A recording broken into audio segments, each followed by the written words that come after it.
El tema de la enseñanza de esta mañana es la señal de Jonás.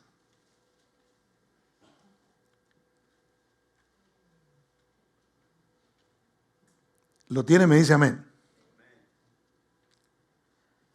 Lucas 11:29.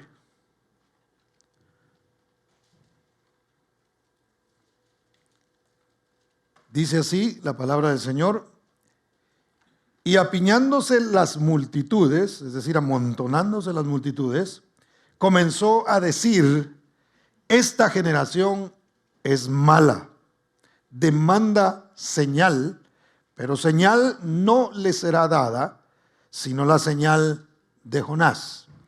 Incline su rostro y oramos. Padre, te damos gracias en esta preciosa mañana, bendito Dios, por esta oportunidad que una vez más tenemos, bendito Padre, de recibir, oh Dios, la enseñanza de tu palabra.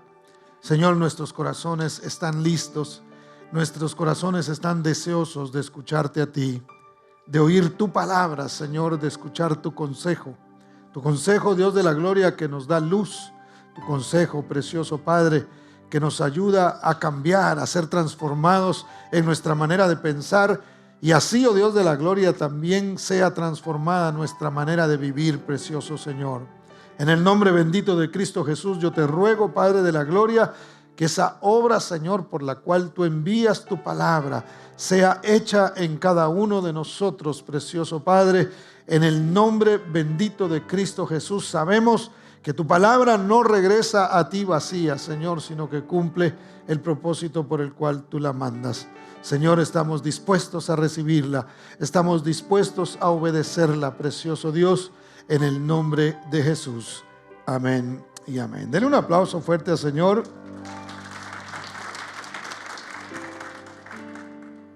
El mensaje del Evangelio, mis hermanos, es simple, pero poderoso.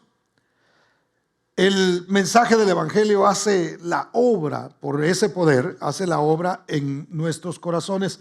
Y dice la palabra, según el pasaje que acabamos de leer, que Jesús predicó, las multitudes se apiñaban, venía un montón de gente para escucharlo a él, su fama iba obviamente en aumento y mucha gente venía para escucharlo.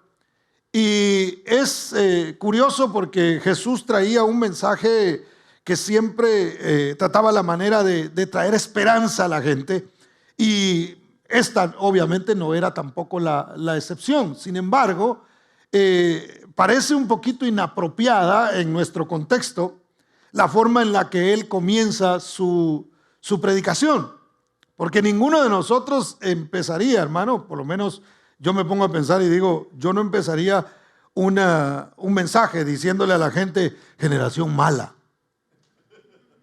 ¿Verdad que si yo me paro aquí y les digo, ustedes son una generación mala? Me recuerdo de una vez que un pastor nos dijo, en una ocasión nos dijo generación de víboras, hermano. Y cuando yo oí eso, dije yo, ya sea. No es cierto. Yo me acuerdo que yo me molesté, yo dije, ¿con qué derecho nos dice de esa manera, no? Digo, si es Jesús está bien, pero el pastor.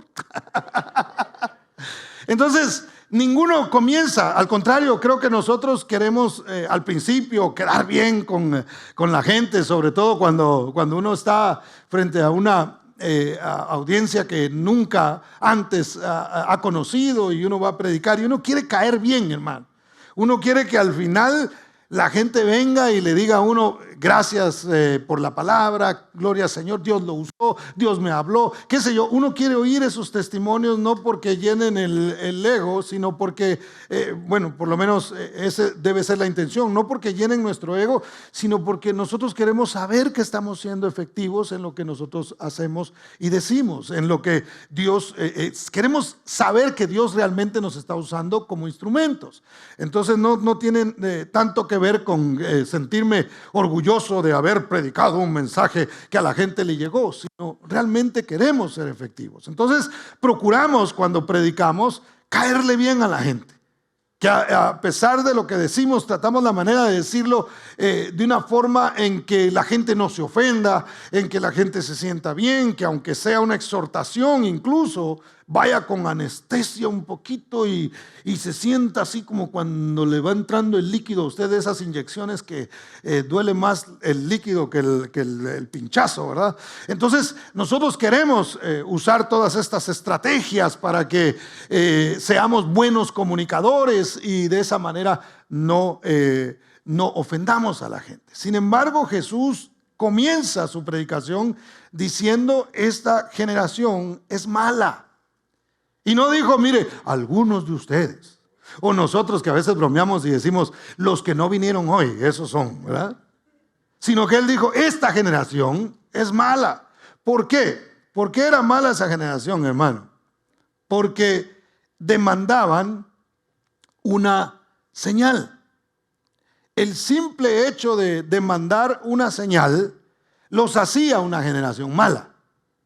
Por lo menos en los ojos de Jesús y en los ojos de la predicación del Evangelio, en el contexto que nosotros lo vemos acá, el problema de esta generación era que buscaba entretenimiento.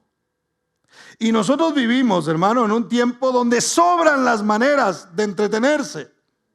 Es tanto el asunto y ha llegado tanto el mundo a necesitar el entretenimiento que hasta en la iglesia a veces tratamos de entretener.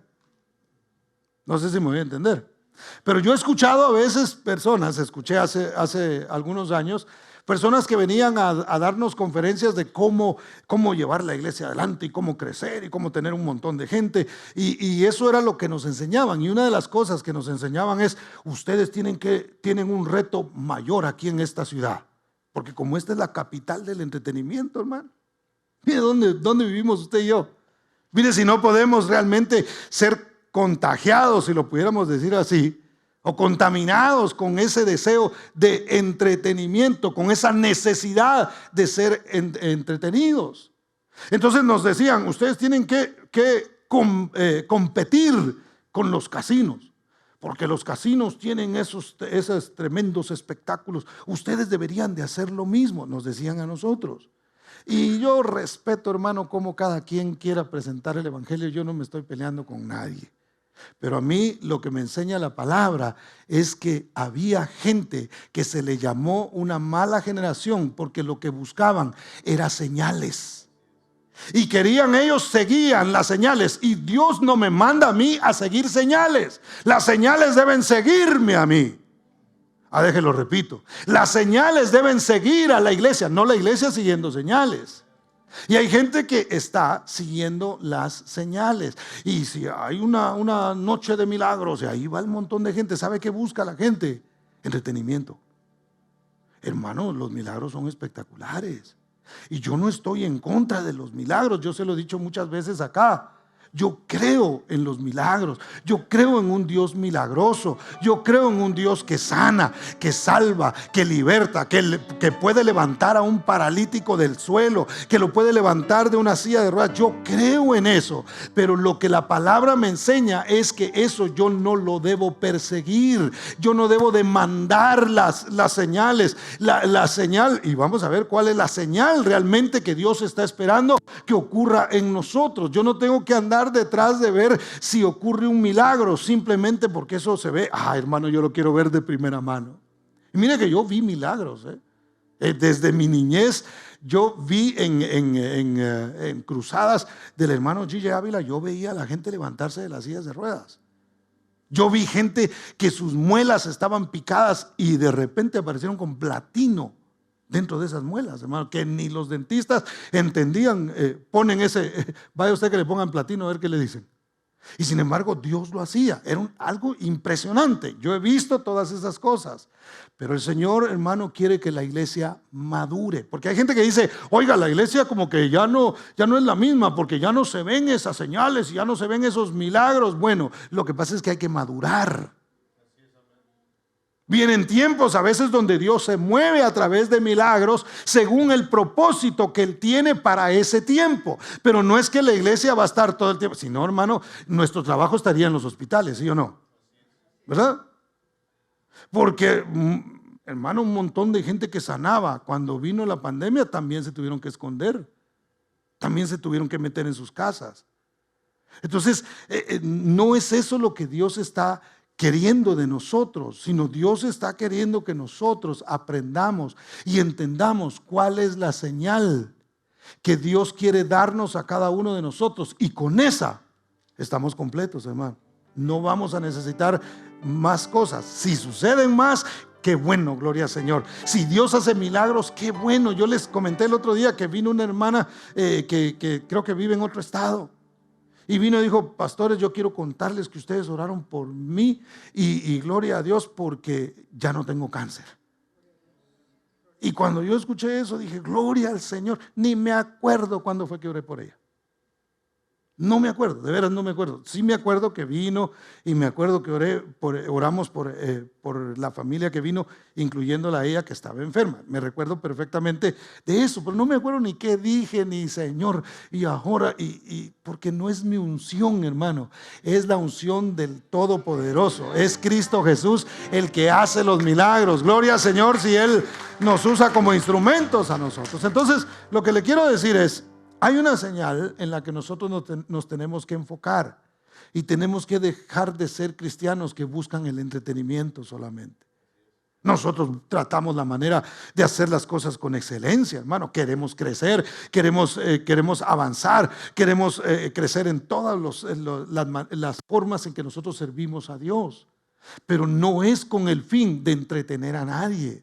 No es con el fin de estar entretenidos, porque el entretenimiento tarde o temprano se puede terminar. Entonces, lo que Dios realmente quiere es que nosotros crezcamos. La única señal sobrenatural, hermano, porque esa palabra se ha utilizado mucho, ¿verdad? Y es que el poder sobrenatural de Dios se tiene que mover, y aquí vamos a tocar los tambores y va a empezar entonces a sonar, mientras empiezan los tambores, se va a mover ese poder sobrenatural entre nosotros. ¿De qué sirve que ese poder sobrenatural se mueva en un sentido místico y emocional, hermano, si en realidad en nuestros corazones no está sucediendo nada? Si en realidad nosotros salimos de aquí y odiando a la misma persona y teniendo rencor en contra de la misma persona, sin poder perdonar a aquel que hace apenas 35 años nos hizo algo, ¿de qué sirve? ¿De qué sirve emocionarnos nosotros en la iglesia con un show tremendo de música si en realidad no hay un cambio en nuestros corazones? No sé si me voy a entender. Denle un aplauso al Señor porque Él es bueno. Entonces, la única señal sobrenatural importante para Dios, y en ese caso y en ese sermón que Jesús les estaba dando, era la señal de Jonás. Mire por favor, porque la señal era Jonás mismo. Verso 30 dice: porque así como Jonás fue ¿qué? Señal a los ninivitas, también lo será el Hijo del Hombre, hablando de él mismo, a esta generación. Entonces él decía: esta generación pide señal, pero la única señal importante es Jonás. Porque si entienden la señal de Jonás, entenderán lo que sucederá con el Hijo del Hombre. Recordemos que Jesús todavía no había sido crucificado, todavía no había sido sacrificado, no había muerto y no había resucitado aún. Entonces dice: Jonás es la señal, fue señal para los ninivitas, y Jesús es la señal para esta generación. ¿Cuántos dicen amén? Pero no solamente eso, sino que el Señor quiere que nosotros seamos señal para esta generación. ¿Por qué, hermano? Bueno, sigamos adelante y le explico. Jonás fue enviado a predicar a los ninivitas, y nosotros conocemos quiénes eran los ninivitas. ¿Quiénes eran estos, hermanos? Nínive era la capital de Asiria. Y los asirios eran gente mala, pero terriblemente mala, eran crueles. La Biblia, los historiadores, la historia dice que ellos, por ejemplo, agarraban a la gente que agarraban cautiva, le ponían un anzuelo en la barbilla, y así los amarraban uno con otro, y así los llevaban cautivos, hermano. Eran tan malos que a la gente la pelaban viva. Le quitaban toda la piel y los dejaban. Yo no sé cómo podían hacer cosas tan horribles como esas. Y a esa gente, a esa generación, mire qué comparación la que hace el Señor. Simplemente esto es lo que querían, era entretenimiento. Les gustó el asunto, querían que les dieran de comer y quería que Jesús hiciera milagros y querían entretenerse con lo que estaba sucediendo para ir y contarles a los demás. El Señor compara a la generación mala del entretenimiento con los ninivitas que pelaban gente viva. Impresionante, no hace diferencia, porque no les dice, bueno, esta generación es mala, pero no tanto como los ninivitas, sino que los pone al mismo nivel. Entonces es interesante cómo Jonás fue enviado a predicarle a esta gente. Ahora, Jesús hizo una comparación del caso de Jonás con su persona. Vaya conmigo a Mateo capítulo 12, verso 40. Está aquí conmigo, ¿verdad? Sí, porque ahora con las luces no sé si tiene los ojos abiertos. Mateo 12:40. ¿Lo tiene? Me dice amén. Dice así: porque como estuvo Jonás en el vientre del gran pez, ¿cuánto tiempo? 3 días y 3 noches, así estará el Hijo del Hombre en el corazón de la tierra 3 días y 3 noches. Jesús estaba mencionando la resurrección de Jonás como una profecía de lo que habría de suceder con él. ¿Por qué decimos la resurrección? Aunque la Biblia no lo dice así. Yo le he explicado en un par de oportunidades que no hay manera en que alguien pueda vivir dentro de un pez 3 días y 3 noches. No hay. Entonces, eso quiere decir que Jonás realmente, literalmente murió. De hecho, en una oración que él hace, cuando él menciona cómo clamó, dice, desde el Seol yo clamé. No digo desde el vientre del pez, ahí donde estaba yo con una velita así, porque no miraba nada. O sea, no dice eso. Lo que dice es desde la tumba yo clamé al Señor. Es decir, yo morí ahí, pero desde ese lugar yo clamé. Entonces, la resurrección de Jonás, como él salió del gran pez, eso era en la tipología bíblica, representaba a Cristo saliendo de la misma tumba, saliendo de la misma muerte. Ahora, es interesante, mis hermanos, porque Jonás llega a Nínive. Recordemos que él quería ir se quería ir a Tarsis. El Señor lo estaba mandando a predicar a Nínive y él odiaba a los ninivitas. Miren que hay ciertas cosas que son contradictorias, ¿no? Porque Jesús vino al mundo porque amó al mundo. Él no vino odiándolo a usted y odiándome a mí. Él vino realmente a predicar un mensaje de amor. ¿Cuántos dan gloria al nombre del Señor? Ahora, fíjese, lo interesante de esto, y yo nunca me había puesto a pensar en esto, hasta el día de ayer que estuve estudiando esto, pero fíjese, dice, los ninivitas presenciaron este evento, fíjese. Cuando llega el pez, yo me imagino que había gente por ahí, la Biblia no lo dice, pero yo me imagino que había gente que presenció el momento en el que Jonás sale de la boca del gran pez. La Biblia no explica qué tipo de pez era, no se sabe si era un tiburón, si era un pez martillo, si era una ballena o si era un delfín. Yo me imagino que era más grande que un delfín. Pero entonces, esta gente mira salir a Jonás, un humano, de la boca de ese pez. No ha de haber salido muy bonito y muy peinado, que digamos. Usted se imagina ese montón de líquidos que haber tenido en el estómago el pez y él sale de ahí. Ahora, lo interesante de esto es que los ninivitas, el dios de ellos era Dagón. Y Dagón era mitad pez y mitad humano. Yo siempre digo que era familiar del hijo de Rigo Tobar, ¿verdad? Los de ese tiempo se han de acordar. Los de esta generación no se acuerdan todavía. O luego les pueden contar los papás de qué estaba hablando yo. Pero entonces, es un chiste, por cierto. Pero entonces, imagínense usted, ellos adoraban a un Dios que era mitad pez y mitad hombre. Y de un pez sale Jonás. ¿Para qué? Para traerles a ellos un mensaje de parte de Dios. Miren si Dios trata a veces con las mismas armas del enemigo, usa el Señor a veces para darle un mensaje a la gente. Y recientemente nosotros, yo no sé si usted, mire, aunque a usted no le guste el reggaetón, yo le aseguro que el 80% de los que estamos aquí nos dimos cuenta de la noticia del reggaetonero que se entregó al Señor. Porque eso, hermano, estaba por todos lados, en las noticias, estaba en las redes sociales, estaba por todas partes.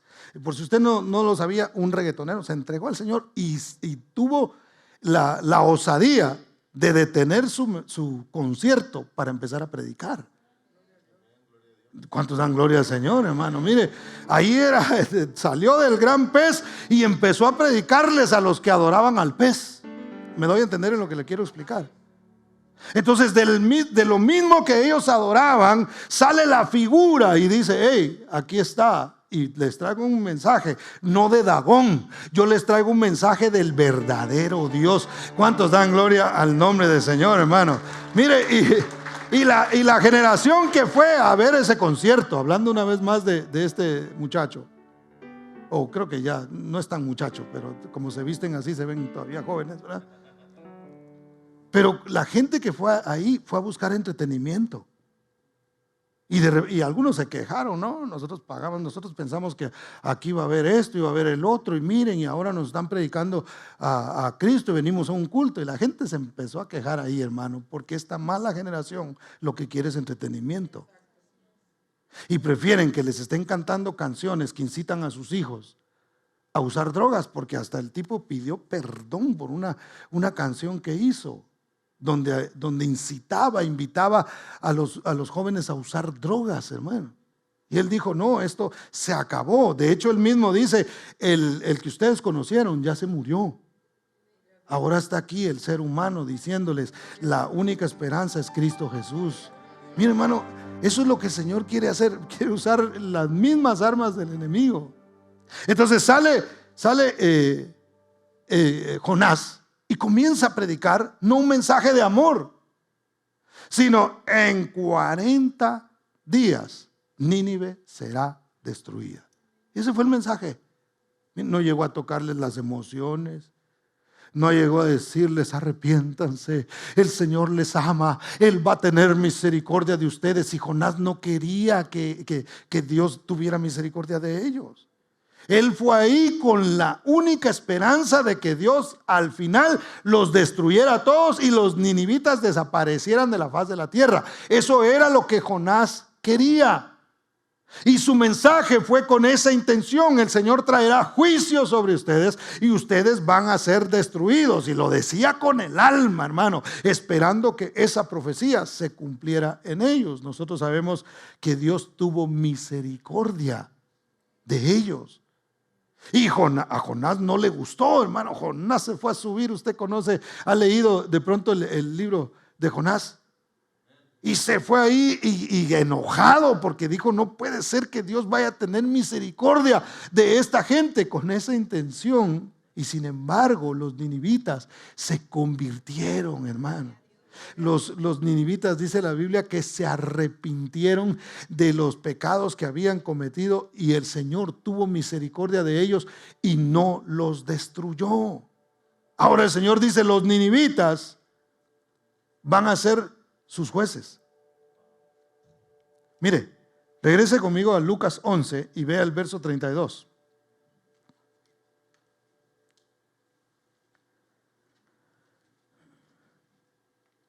Lucas 11:32, ¿lo tiene? Me dice amén. Los hombres de Nínive se levantarán en juicio con esta generación, dice, y la condenarán, porque a la predicación de Jonás se arrepintieron, y he aquí más que Jonás en este lugar. Note, dice: los ninivitas van a ser jueces de ustedes, porque ellos se arrepintieron con un mensaje de juicio, un mensaje que les decía: van a ser destruidos. Yo vengo aquí a darles un mensaje a ustedes de vida. Él traía un mensaje de muerte. Todos ustedes se van a morir por malos, les dijo. Y Jesús venía con un mensaje de vida, con un mensaje de resurrección, y la gente no lo quería recibir. Querían seguir en el entretenimiento, querían seguir en las cosas que a ellos les hacía sentir bien o los emocionaba. Pero entonces les dice, el día del juicio, porque mire, no es que los ninivitas van a estar sentados así como jueces y con una peluca de esas que usaban antes en las cortes, ¿verdad? Y a decir, vengan para acá y nosotros somos los jueces. Sino la actitud del corazón de los ninivitas los va a poner a ustedes en juicio. ¿Usted ha notado que cuando alguien hace con menos posibilidades, hace algo bueno, se convierte en un juez para nosotros que tenemos mayor posibilidad? Hermano, alguien que viva feliz y le haga falta en las manos, juzga a aquel que está triste teniendo su cuerpo íntegro. ¿Sí me voy a entender? Lo juzga porque dice, ¿cómo es posible que yo puedo ser feliz y me faltan 2 manos? Y aquel que tiene todas sus extremidades en perfección está deprimido, está en tristeza, no se llena nunca, siente que le hace falta. No sé si ustedes han visto a este Nick, no me recuerdo su apellido. El que le faltan los brazos y le faltan las piernas.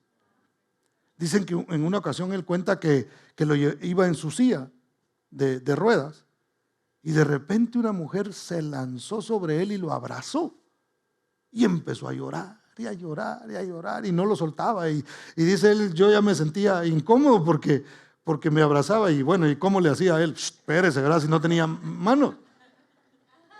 Entonces él dijo, bueno, pues aquí hasta que ella termine de llorar, me va a soltar. Y cuando ella lo suelta, se limpia las lágrimas y le dice, no pude resistir la sonrisa que tú traes en los labios. Verte así como estás y sonreír de esa manera es impresionante para mí, que estoy en perfectas condiciones en mi cuerpo. Entonces, hermano, eso se vuelve en un juicio para nosotros. Nosotros que tenemos la comodidad, las comodidades como iglesia. Hermano, hay lugares donde la gente se reúne y lo que hay es tierra. Le echan un poquito de agua para que no se levante el polvo cuando van a danzar. Es más, nosotros estuvimos en una iglesia en México, donde la gente se ponía a danzar, hermano, y era una cosa impresionante. Y yo decía, wow, hasta niebla tiran aquí. No, era el polvo que se levantaba cuando estaban danzando, hermano, porque no tienen la posibilidad que nosotros tenemos acá. Entonces nuestras comodidades, hermano, en este país, y ser cristiano todavía es relativamente fácil en ese sentido. Y sin embargo nosotros a veces ponemos tantos peros para seguir al Señor, hermano. Necesitamos nosotros entender cuál es el mensaje del Evangelio realmente. Y ese mismo mensaje transmitirlo a los demás. ¿Cuántos dicen amén? Denle un aplauso a Cristo porque Él es bueno. Entonces, el mensaje más importante, hermano, del Evangelio es la resurrección. La crucifixión de Cristo y la resurrección, hermano, es lo más importante. Y ese es el mensaje que usted y yo debemos predicar. Yo sé que hay mensajes y temas que nosotros podemos enseñar y eso, pero la iglesia a veces nos metemos, hermano, en entretener solamente a la gente. Y cuando hablo de la iglesia no me refiero a esta congregación, sino me refiero a la iglesia en general. A veces se preocupa mucho, traigamos un mensaje de esos que no es que lo que predicaron, no es que, mire, es que eso no le gusta a la gente, es que eso los hace sentir incómodos.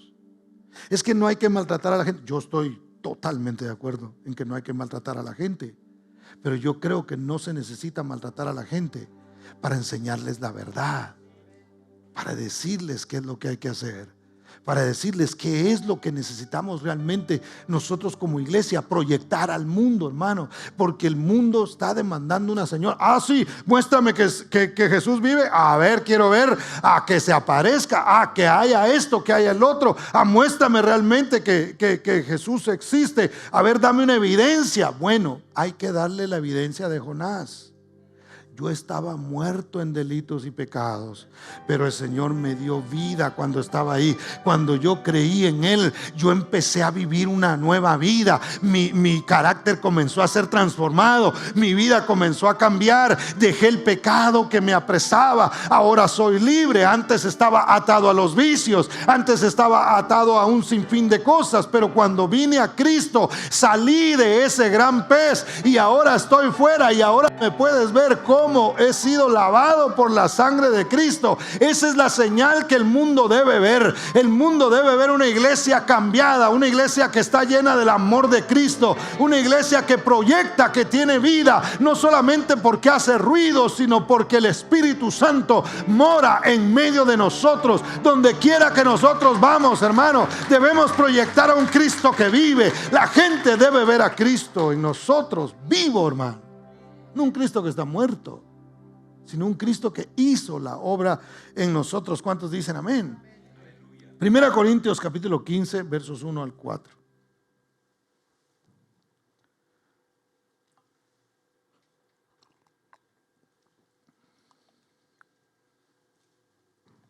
Primera Corintios 15, 1 al 4. ¿Lo tiene? Me dice amén.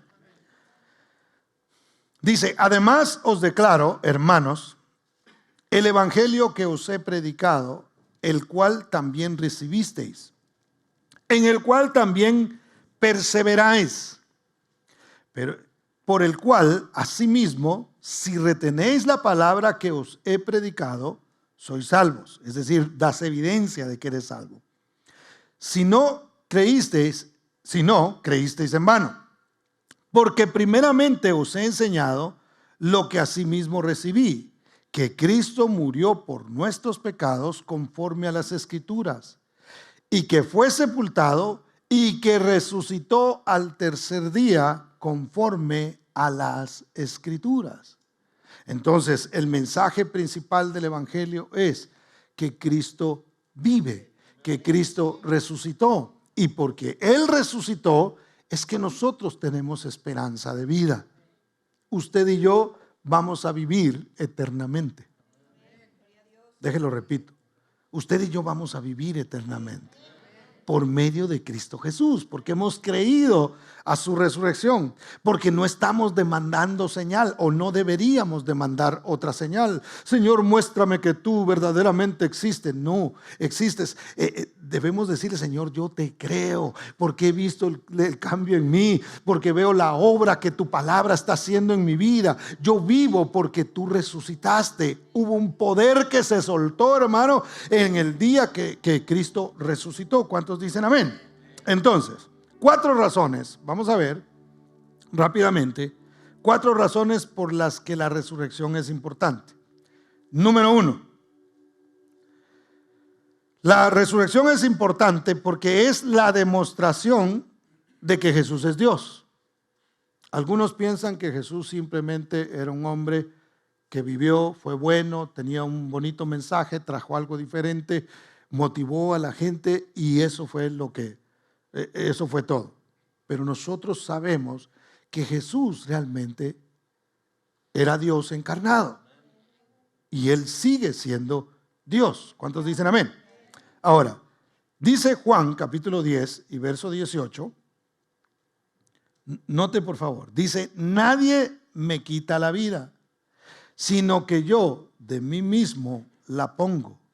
Tengo poder para ponerla, dijo Jesús, y tengo poder para volverla a tomar. Este mandamiento recibí de mi Padre. Entonces Jesús no simplemente fue un ser humano, sino que Dios mismo se hizo un hombre. ¿Para qué? Para mostrarnos a nosotros cómo deberíamos de ser, una vez más, hijos de Dios. Recordemos que Dios hizo al hombre conforme a su imagen y a su semejanza. El hombre distorsionó la imagen de Dios en sí mismo cuando falló, cuando pecó. Entonces tenía que venir otro hombre, un hombre perfecto, para que entonces, aunque estaba sujeto a las mismas pasiones que nosotros, hermano, la Biblia dice que él no pecó. Y si la palabra dice que él no pecó, yo creo con todo mi corazón que él no pecó. Entonces, siendo él perfecto, tomó el pecado de todos nosotros, murió en la cruz del Calvario por esos pecados, y ahí nos redimió a nosotros. Cuando nosotros creemos en su sacrificio y en su resurrección, hermano, ese poder que actuó en él es el que a nosotros nos vivifica. Él es Dios. Él dijo: nadie me quita la vida, yo mismo la pongo. Como yo soy Dios, yo me voy a convertir en un hombre, voy a dar mi vida, voy a derramar sangre santa, sangre preciosa, sangre perfecta. La voy a derramar para que así, a ese precio, entonces se puedan redimir, los pecados de todos los hombres. Entonces, la resurrección es importante porque solo Dios pudo hacerlo. Ninguno de los líderes de religiones, hermano, puede reclamar lo que el Señor reclama. Dice: hey, es más, nosotros somos los únicos que tenemos el líder de nuestro movimiento, si lo pudiéramos decir así, que está vivo.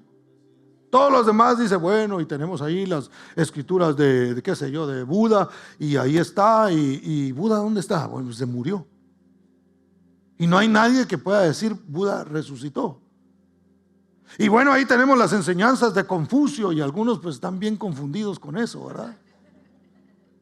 Pero Confucio está muerto. Y no hay nadie que pueda decir: bueno, Confucio resucitó, por ahí está sentado en algún lugar. No, nadie puede decir eso. Pero el que nosotros tenemos, el Cristo de la gloria, hermano, aunque fue sepultado, al tercer día resucitó, y no hay cuerpo, no hay nada, no se ha encontrado absolutamente nada, ni un hueso, hermano, no se ha encontrado nada, porque Él está vivo. Entonces somos la única religión, si pudiéramos llamarlo así, aunque no es una religión, cuyo líder está vivo. Y Él, que está vivo, nos ha dado vida a nosotros y sigue dándonos vida a través de su palabra y a través de su Espíritu Santo. ¿Cuántos dan gloria al nombre del Señor? Denles aplauso a Cristo, porque Él es bueno.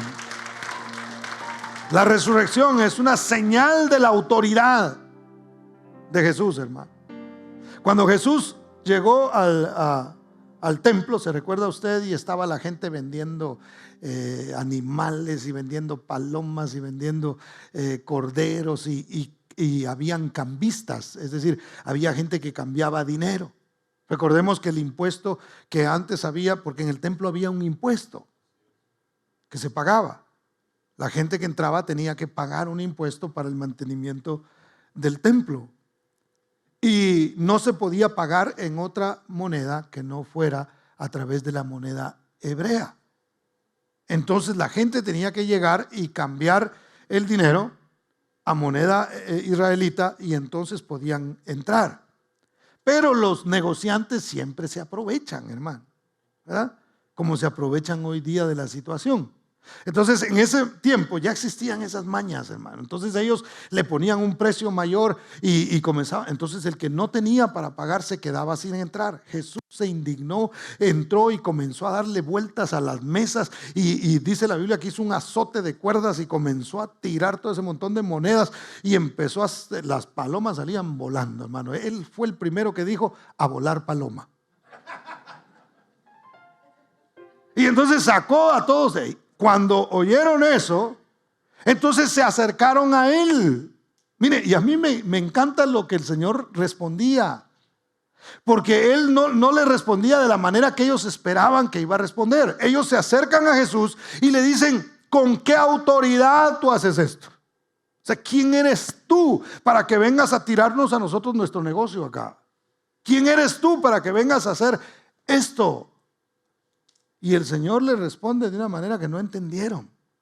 Porque mire lo que Él responde. Juan capítulo 2, versos 18 y 19. Dice: y los judíos respondieron y le dijeron: ¿qué señal, mire, Danos una señal. ¿Qué señal nos muestras ya que haces esto? Danos una señal de que realmente tienes autoridad para hacer lo que estás haciendo. Verso 19, respondió Jesús y les dijo: destruid este templo y en 3 días lo levantaré.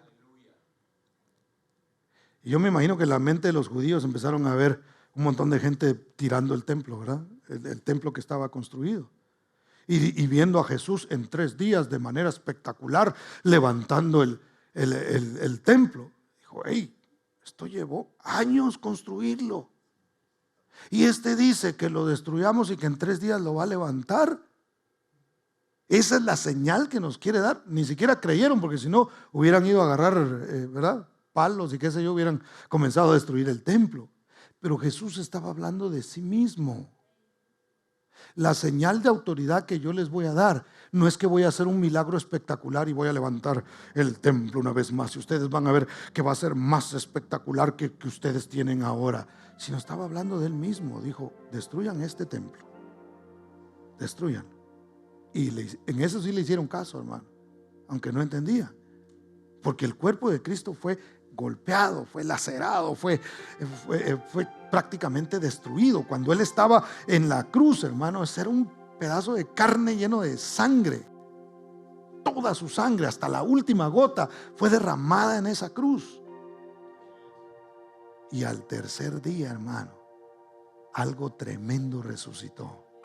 Algo tremendo pasó. La resurrección del Señor fue una realidad. Yo no sé cuántos lo lograron entender después y dijeron: wow, ahora entendemos lo que él estaba hablando. No hablaba de este edificio físico, estaba hablando de su cuerpo. Y él se levantó. Yo me imagino que los que se convirtieron lograron comprender eso, hermano, y dijeron: wow, la señal no son los milagros espectaculares. La señal no es: oh, mira, hermano, y milagrosamente el Señor nos dio para construir esto que nosotros tenemos. Gloria a Dios, sí es cierto, Dios es el que da y Dios es el que provee y Dios es el que abre, pero esa no es la señal.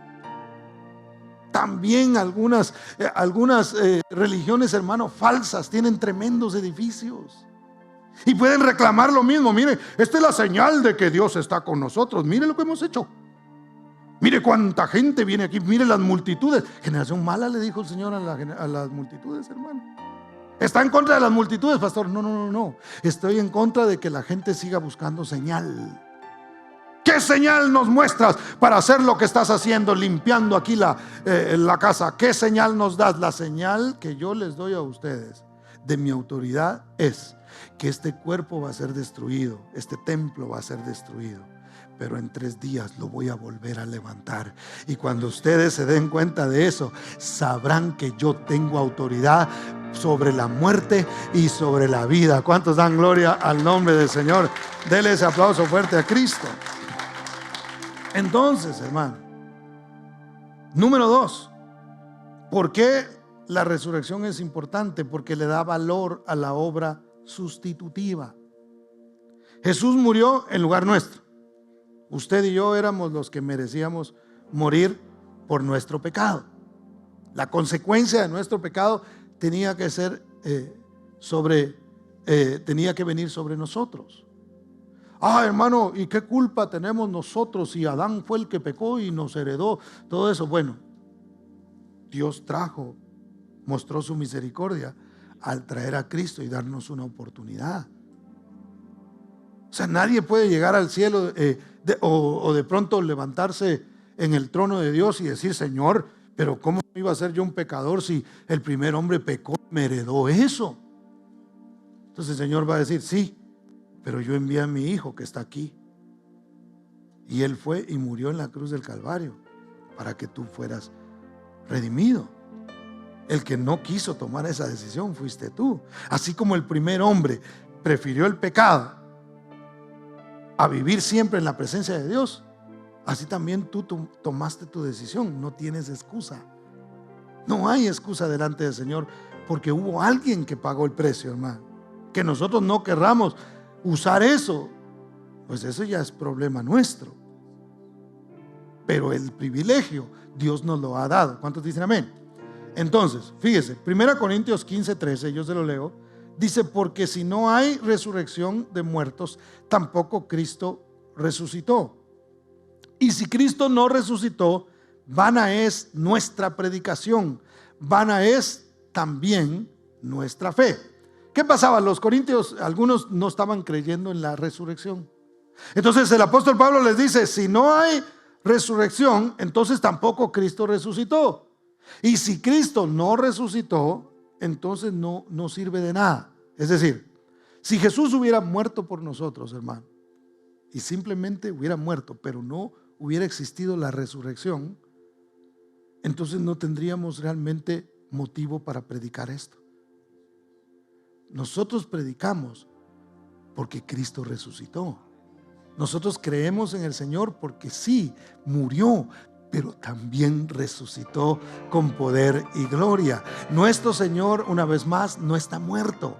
Él está vivo. Él vive, y porque Él vive es que nosotros también tenemos vida. Predicamos esta palabra y, hermanos, nos vamos a morir predicando lo mismo. Vamos a seguir hablando de que Cristo murió y resucitó. El mensaje no ha cambiado. El mensaje sigue siendo el mismo. Arrepiéntanse porque el reino de los cielos se ha acercado. No, es cierto, habrá un juicio, pero el mensaje no es ese. El mensaje es gracia, es amor, es misericordia. Hoy tenemos la oportunidad de acercarnos a Dios por medio de Jesucristo, porque Él vive, y nosotros como iglesia, hermanos, somos la evidencia de que Cristo está vivo. ¿Por qué? Porque nuestras vidas fueron transformadas el día que nosotros le aceptamos y le recibimos en nuestro corazón. ¿Cuántos dicen amén? Dele ese aplauso fuerte a Cristo, porque Él es bueno. En el Antiguo Testamento, mis hermanos, el sumo sacerdote, dice la Biblia, que ponía sangre, ¿verdad?, sobre el propiciatorio. Ahora, este sumo sacerdote entraba y, como decimos coloquialmente, hermano, por si las moscas, le amarraban un lazo. ¿Se recuerdan? Los que han leído eso. Le amarraban un lazo. ¿Por qué, hermano? Porque no había seguridad de que el sacrificio fuera a ser aceptado por el Señor. O sea, el pueblo había pecado, y le cuento, por si no lo sabía, yo sé que algunos lo sabían, pero había redención en ese momento por los pecados involuntarios. Los pecados que se cometían con intención no iban incluidos ahí. ¿De dónde saca eso, pastor? Ojo por ojo, diente por diente. Si usted llegaba, mire, hágame un sacrificio por ahí, fíjese que le saqué un ojo a uno que estaba allá y me arrepentí. O sea, no hay para eso. ¿A quién le sacó el ojo? ¿A aquel que está allá? Ah, bueno. Mire, con el único ojo que mira, sáquele el otro ojo a este. Y le tenía que sacar el ojo. Solamente así se podía pagar por ese pecado. Había que pagar ojo por ojo y diente por diente. Entonces, los pecados involuntarios, entonces el sacerdote entraba y presentaba ese sacrificio delante del Señor. Le ponían unas campanitas ahí, algo que le sonara, para saber los que estaban afuera que él todavía estaba vivo. Si no se oía nada, hermano, o de repente se oía así como, eso quería decir que el sumo sacerdote se había muerto y que el sacrificio no había sido aceptado. Entonces había que sacarlo con la cuerda, porque nadie podía entrar al lugar santísimo. No había acceso más que el sumo sacerdote. Y cuando lo sacaban, obviamente lo que había era un sentimiento de tristeza, de desesperación. ¿Por qué? Porque tenían que esperarse un año más para que se volviera a intentar esto, hermano. Y entonces pudiera salir el sumo sacerdote diciendo que el Señor ya había recibido ese sacrificio. Ahora, mire qué interesante es esto. Porque cuando sí sucedía, cuando sí era aceptado el sacrificio, lo que hacía el sumo sacerdote era que salía. Y cuando salía tenía yo me imagino que tenía una sonrisa en sus labios, y levantaba las manos y decía: el Señor recibió el sacrificio. Y entonces el pueblo se regocijaba, se gozaban. ¡Wow! Hemos sido perdonados, y daban gloria a Dios por eso que había sucedido. Ahora, Jesús no presentó un cordero sino que Él mismo era el Cordero. Él mismo fue el sacrificio. Y Él mismo era el sumo sacerdote. Es más, Él mismo era ese velo que se rasgó para abrir el acceso, hermano. Él era todo. Y cuando Él entró, dice la Biblia, 3 días y 3 noches estuvo en la tumba. Y yo me imagino que que por ahí algunos estaban esperando a ver qué sucedía, a ver qué pasaba. Ya entró el sumo sacerdote. Ya lleva 3 días y 3 noches ahí. Ahí está. Estaba Él presentando ese sacrificio. Si esa tumba no se hubiera abierto nunca, hermano, eso hubiera significado que el sacrificio no era aceptado. Pero la Biblia dice que al tercer día hubo un temblor, hermano, y los que estaban ahí cuidando se perdieron el asunto. Mire, ningún humano vio eso, ningún humano. Los que vieron a Jesús lo vieron ya resucitado, ya eso había sucedido. Pero yo me imagino que en el cielo, hermano, estaban todos expectantes a ver qué era lo que iba a suceder, a ver qué era lo que iba a pasar. Cuando esa piedra se movió, el sumo sacerdote, nuestro sumo sacerdote, salió victorioso, levantando las manos sobre la muerte. Había sido vencida la muerte y había sido perdonado el pecado suyo y el pecado mío. Aunque no habíamos nacido en ese momento, hermano, se estaba dando la resurrección. Trajo a nosotros esa oportunidad de ser perdonados, de que nuestro pasado sea borrado, de que toda el acta que nos era contraria haya sido anulada y el Señor dijera: han sido perdonados porque yo recibí ese sacrificio, porque fue mi propio Hijo el que entregó su vida, fue su sangre la que se derramó, y ahora usted y yo, hermano, somos salvos. Cristo tiene autoridad porque vive. Por eso cuando se le apareció a Juan le dijo: yo soy el que estuve muerto, pero he aquí que vivo por los siglos de los siglos. Y ya no traía un cinturón aquí amarrado, que ese cinturón significaba humildad. El cinturón que traía, si usted lee el libro de Apocalipsis, dice la Biblia que lo trae atravesado aquí, indicando: ahora el que tiene la autoridad soy yo. Estuve muerto, pero vivo por los siglos de los siglos. Nuestro Dios está vivo, nuestro Señor está vivo. Y porque Él vive, nosotros vivimos también. Esta mala generación demanda señal. ¿Y cuál es la señal que Dios quiere darles a ellos? No el que nosotros nos pongamos a hacer milagros. Una vez más, si Dios nos lo permite, qué bueno.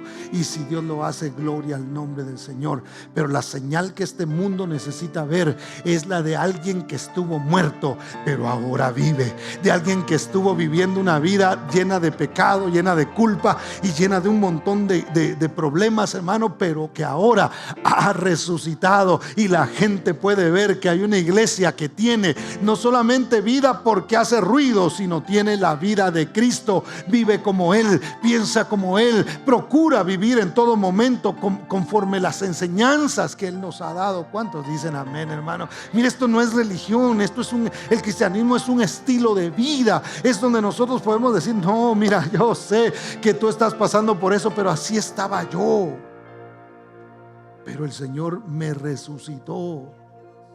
Mira, hermano, el hombre que se convirtió, el reggaetonero que le acabo de mencionar, no conoce mucho de la Biblia. Es más, todavía en una entrevista dice 2, 3 malas palabras, ¿verdad? Y eso, pues, si Pedro caminó con el Señor y al final, bajo presión, dijo malas palabras. Yo no estoy diciendo que eso esté bueno. Lo que quiero decir es un proceso el que el Señor lleva con esta gente. Pero mire, sin mucha Biblia, sin teología, este hombre dice: yo estaba mal, yo estaba muerto, ahora se murió el que yo era, ahora tengo una nueva vida. Eso es más importante que saberse todos los versos de la Biblia, hermano. Porque ¿de qué sirve hacer tanta cosa?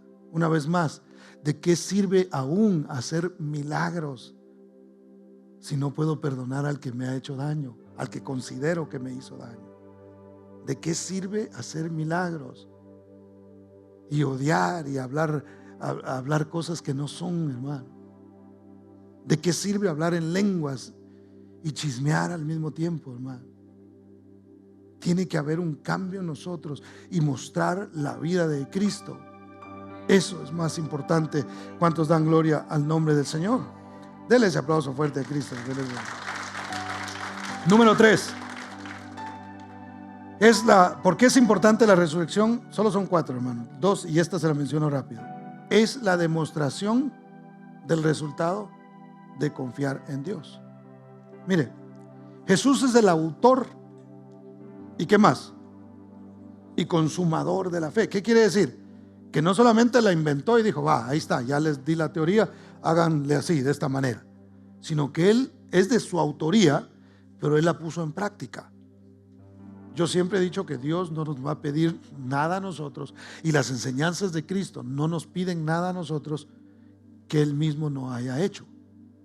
Entonces la Biblia dice que Él es el autor y es el consumador de la fe. Esto quiere decir que Él la inventó y Él la puso en práctica. ¿Por qué decimos esto, hermano? Porque Jesús, en el momento en el que estaba en la cruz, la Biblia dice que de repente el Padre volteó, se alejó de Él. Era el propósito de Dios. Él tenía que pasar por esa situación. Y Él no dice Padre, sino dice Dios mío, ¿por qué me has desamparado? Clamó en ese momento en el que el Padre se separó de Él, hermano. Fue una cosa tremenda. Pero note, cuando Él estaba a punto de morir, Él le dijo, en tus manos, Padre, en tus manos, ¿qué? Encomiendo mi espíritu. Jesús, en los últimos momentos de su vida, antes de morir, hermano, encomienda y le dice, Señor, yo estoy en tus manos. Padre, yo estoy en tus manos. Entonces a través de eso nos enseña a nosotros cómo nosotros debemos ser fieles hasta la muerte. Porque algunos quisiéramos que nada malo nos pasara, hermano. Nunca enfermarnos, nunca pasar por esto, nunca pasar por el otro. Y cuando vienen esas cosas, a veces el cristiano que no tiene fundamento, el cristiano que no ha entendido realmente el mensaje del evangelio, comienza a decir, no, Señor, ¿y por qué me abandonaste y ahora ya no estás conmigo? Y Señor, ya no estás, ya no veo tu mano y ya me dejaste y mira todo lo que me está pasando. Y comenzamos a renegar realmente delante de Dios, en lugar de decir, Señor, mi vida está en tus manos, y lo que vaya a suceder es producto del propósito tuyo. Jesús le había dicho al Padre antes, Padre, si es posible, pase de mí esta copa, pero no se haga mi voluntad, sino la tuya. Haz tu voluntad. Si tengo que pasar por el proceso, yo voy a pasar por ahí, y en el último momento seguiré confiando en ti. Lo que Dios quiere que nosotros entendamos, hermano, y lo que Cristo nos enseñó a través de esto es, independientemente de cómo nosotros estemos en este tiempo y lo que estemos pasando, tenemos que seguir confiando en el Señor. Pudiéramos llegar al lecho de muerte y aún deberíamos seguir confiando en el Señor y diciendo, Señor, más allá tú estarás en control. Como decía Job, hermano, aunque me mate, decía Job, en Él yo espero. Ese pasaje me encanta a mí porque me enseña cómo yo realmente tengo que confiar. La resurrección, hermano, es algo que nosotros tenemos que tener en nuestro corazón. ¿Por qué? Porque la Biblia dice que aunque muramos, somos del Señor. Mire, ¿sabe que la Biblia dice que Dios no es Dios de muertos, ¿verdad? Sino de vivos. Así dice la Biblia, ¿verdad? Sin embargo, la Biblia dice también, y tiene una explicación, que Jesús murió y resucitó. ¿Para qué? Eso lo dice Romanos capítulo 7. Usted lo puede leer en su casa. Dice que Él murió y resucitó para ser, ¿qué? Señor tanto de vivos como de muertos. ¿Se contradice entonces, pastor? No, porque nosotros, aunque estemos muertos, vivimos. El que muere en Cristo, hermano, aunque esté muerto, dice la Biblia, vivirá. Yo soy, dijo Cristo, la resurrección y la vida. Entonces, hermano, ¿qué es lo que le quiero enseñar con esto? Que nosotros tenemos que confiar que aunque muramos, vamos a resucitar. Si la Biblia lo dice, hermano, yo lo creo. Yo creo que cuando yo me muera, por ahí de pronto el Señor nos lleva a descansar un rato. Y por ahí, no sé, yo a veces me pongo a imaginarme ahí, de repente unos ángeles nos dicen, mire ahí, agarre su camita, acuéstese un ratito, descanse ahí. Algunos que les gustaba aquí van a decir, qué rico, ahora sí, ¿verdad? Y nos va, qué sé yo, nos va a poner a descansar, o ahí siéntese, o aquí espere, mire, tranquilo. Espérese que va a sonar la trompeta. Y cuando suene esa trompeta, la Biblia dice, los muertos en Cristo resucitarán primero, hermano. ¿Sabe por qué Jesús podía decir, Padre, en tus manos encomiendo mi espíritu? Porque Él sabía que solo era cuestión de 3 días. Y después de esos 3 días, hermano, Él iba a resucitar. ¿Por qué usted y yo no debemos tenerle temor a la muerte? Porque aunque muramos, sonará la trompeta y usted y yo tendremos vida eterna. ¿Cuántos dan gloria al nombre del Señor? Dele ese aplauso fuerte a Cristo, porque Él es bueno. Número 4 y último. ¿Por qué la resurrección es importante? Porque es la impartición de su vida, es decir, de la vida de Cristo. Romanos 6, 3 y 4 dice, ¿o no sabéis que todos los que hemos sido bautizados en Cristo Jesús, hemos sido bautizados en su muerte? Porque somos sepultados juntamente con Él para muerte por el bautismo, a fin de que como Cristo resucitó de los muertos por la gloria del Padre, así también nosotros andemos en vida nueva. Cristo nos dio a nosotros vida nueva. Los que no nacimos en el Evangelio, es decir, los que, aunque yo conocí el Evangelio desde pequeño, pero hemos conocido el mundo y tuvimos en un momento dado que arrepentirnos, ser conscientes de nuestro pecado, nuestra vida cambió. Si yo me pongo a pensar cómo vivía yo sin Cristo, hermano, me doy cuenta que realmente hubo algo que el Señor hizo en mi corazón. Y no fue en una campaña de milagros que alguien me puso la mano, un evangelista de esos fogosos, y me pegó una despeinada que no fui el mismo nunca más. No fue así. Fue en un proceso. Lo que pertenecía a la muerte fue saliendo y todavía no ha terminado. El Señor sigue sacando cosas. Porque, hermanos, si guardamos cosas, y entonces la vida del Señor a través de su palabra, de su Espíritu Santo, va limpiando. Un vaso de agua sucia, si usted comienza a echarle agua limpia, al principio se ve turbia, así poco a poco va cambiando de color y toda la suciedad va saliendo en ese proceso hasta que queda totalmente limpia. Ese que comenzó la buena obra en nosotros, la perfeccionará hasta el día de Jesucristo. Entonces las obras que pertenecen a la muerte, hermano, están siendo sacadas de nuestro corazón para dar lugar a la vida que Cristo nos dio en su resurrección. Porque cuando nosotros nos bautizamos, hermano, ese es el simbolismo de ¿qué? De morir, de ser sepultados y de resucitar con una vida nueva y una vida diferente. Jesús no resucitó siendo el mismo, estando sujeto a la misma naturaleza, estando sujeto a lo que había en el mundo. Es más, ya no tenía que ir y tocar la puerta, hermano. Yo les he platicado eso. Sino que Él entraba y cuando menos lo esperaba, ya estaba Él parado en la sala. Impresionante, ya no tenía. Lo que le quiero explicar es, no es que usted se vuelve cristiano y va a hacer lo mismo, ¿verdad? No es eso, sino que nuestra vida tiene que ser distinta a como antes nosotros éramos, pues. volviendo al concierto de este señor, a mí me llamó la atención que él lleva a un cristiano a cantar a uno de sus conciertos. Vi un video, no sé si alguien lo vio, y lleva a Samuel Hernández. Era un concierto mundano, era mundano. Él todavía no había hecho lo que hizo en Miami, pero por alguna razón él ya comenzaba ahí a acercarse, porque llegó un momento de su vida en que empezó a sentir esa necesidad. Y lleva a Samuel Hernández para que cante Levanto mis manos aunque no tenga fuerzas. ¿Sabe qué me llamó la atención a mí?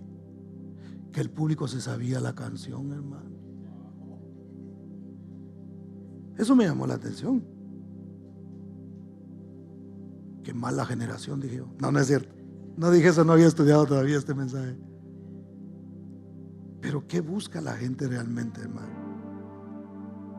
Lo que ahí quiere decir es que habían cristianos que estaban en ese lugar, que sabían los cánticos de la iglesia y pudieron corearlo y cantarlo, se lo sabían de memoria, y no había una letra que se estaba proyectando, simplemente el hombre estaba cantando y ellos estaban coreando la canción. Entonces, hermano, mire, de veras yo no soy legalista, pero yo creo que nosotros tenemos que mostrarle al mundo una diferencia. Tenemos que decirles: Cristo vive en mí. Una vez más, no se trata de ritmo, sino se trata de letras. ¿Qué hace un cristiano oyendo canciones que incitan a maltratar a las mujeres o a usar drogas? O sea, hermano, yo sé que uno de joven, ¿verdad? Porque nos pasa a los jóvenes. Se quiere disfrutar de todo lo que hay y agarrar, pero enseñémosle a nuestros hijos sabiduría. Difícil, pastor, sí, es difícil si nosotros no estamos haciendo lo mismo. Porque si yo estoy haciendo lo mismo, entonces no tengo autoridad para decirle a un hijo mío: mira mi hijo, ¿qué nos da la autoridad? La resurrección. Eso es lo que nos da la autoridad. Yo te ordeno y en el nombre de Jesús. No, espérate. Primero demuéstrame que estás vivo. ¿Me doy a entender? ¿Qué le dio a Jesús la autoridad sobre el pecado? El hecho de que resucitó. Porque si hubiera muerto en el pecado, hermano, entonces no habría ninguna autoridad. Él tiene autoridad porque resucitó. Usted y yo queremos autoridad, demostremos que estamos vivos y que la vida de Cristo es la que actúa a través de nosotros. ¿Cuántos dan gloria al nombre del Señor? Dele un aplauso al Señor porque Él es bueno. Póngase de pie, por favor.